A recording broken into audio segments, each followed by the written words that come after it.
Kami magodara, gudang kuzaden kabusena goduma dara. Hawin kono gudada datapi kotis burdura.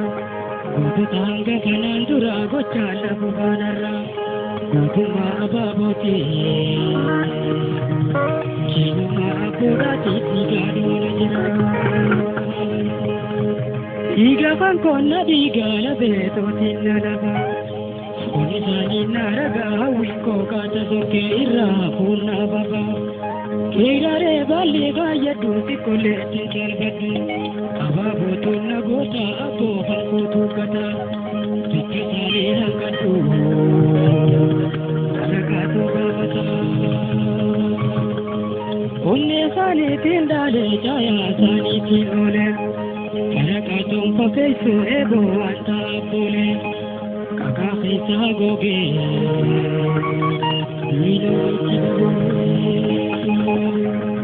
yani mata gotuma ababurana surka, ababuan kan ko abole, goto tabale hamoga, kuya kan ko le amuture su isamaga, nalu bumi dandebu, wakina kizubuga. Bukunya baca da benu malina ukure, ujawarana chiledi gadina ramale. Ababu wani apora dala dele andura, maganga bagiru, era basula mero. Ya kawe torta bali sarala, kukumbulche achite gungume basagura. Luini mari si ora jande se tideva, kaka se sati darbe, bardana chikitiwa. Una walina wala biyatu, janda una walina wala biyatu. Utang di ate be sabi kambule madu, arka gota bikide, kimachuti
kafe sagoge Wilo Yani mata gotuma ababurana surka Ababu wakan ko abole goto tabale hamoga Kuya kan kone amuture su isamaga Nalu bumi dande bu Wakina kizuka Bokunya pacha da benu malina ukure Ujawarana chilebi gadina ramare Ababo wani apora dala jede andura Maganga bagiru Hera basura gira Yakawe torta bari sarama Kokongurche achise gungume basabura Yuini mari si ora jande se tisideva Kaka fesa si darbe Balbala chichideva Una walina wala biyatu Janda una walina wala biyatu Kutan mi ate de habit kambule matu Arka gota bikite Kimachutiyatu